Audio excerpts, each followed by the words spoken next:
Всем привет! В ремонте у меня ровер 400. Работа заключается в том, что охлаждающая жидкость с бачка начала уходить. Видимых потеков не было, и после внимательного просмотра я обнаружил вот такую утечку. Вот видите, посередине экрана лужица антифриза. Немножко выше стоит термостат.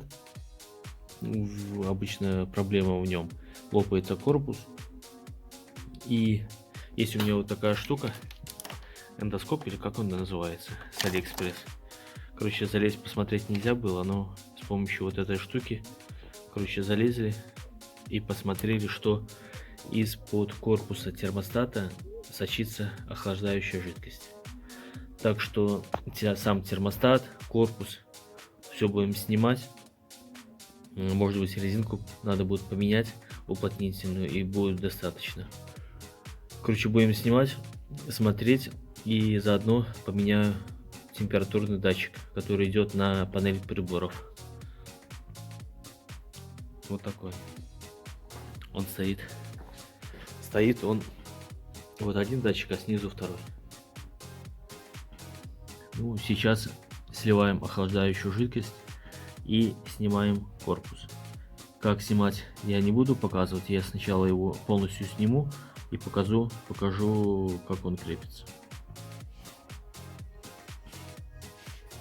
Так, вот патрубок снят. Короче, сзади он вот так стоит.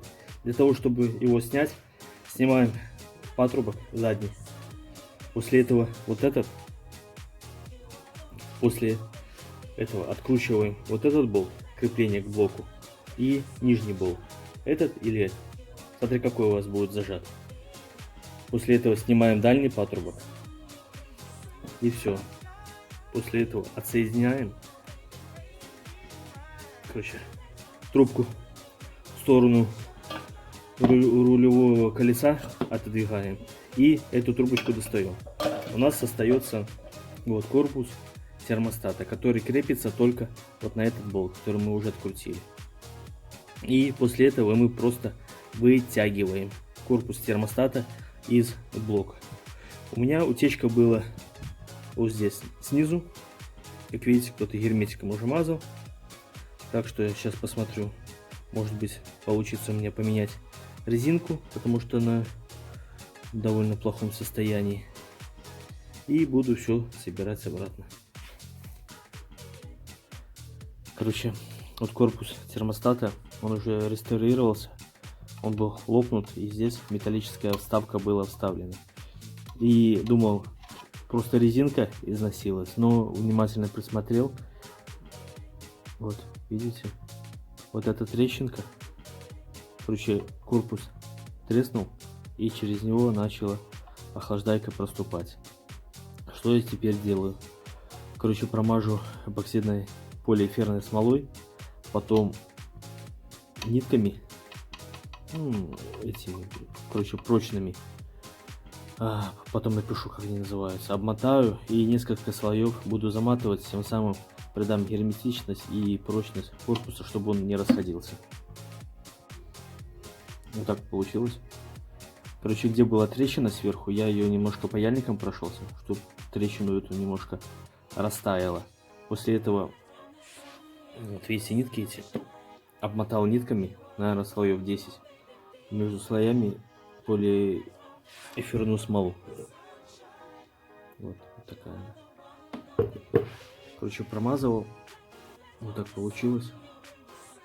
Нитки нужны для армирки, для армирования, потому что при перепаде температур все-таки любой материал имеет расширение, а нитки это будет сдерживать. Если вы просто смолой зальете, она просто треснет и толка не будет. Нужно именно чем-нибудь ее заармировать. Все, теперь буду феном просушивать. Надеюсь, сегодня соберу. Заменил заодно вот этот датчик температуры снизу, который я говорил. Он нужен для того, чтобы показывать температуру на приборной панели машины. И перед тем, как сливать жидкость, печку горячий воздух лучше перекрыть, чтобы меньше завоздушивать печку, радиатор печки. И когда заливаете, откручиваете вот этот болтик на 8. Он нужен для того, чтобы спускать воздух в систему. То есть заливаете в бачок жидкость и ждете, пока отсюда воздух выйдет и пойдет жидкость, и тем самым вы заполните всю тормозную систему. Вот так. Еще хочу показать кое-что. Очень удобно сделал себе освещение. Короче, вот такие клещи. И прикрутил сюда вот такой фонарь. Фонарик стоит $3 на 30 ватт, светит вообще обалденно. Можно вешать его, смотрите, и на капот. Ну и, короче, удобная штука. Имейте в виду, можете себе тоже сделать. Все, на этом работу закончил. Спасибо за просмотр. Кто не подписался, подписывайтесь. Все, всем удачи, пока.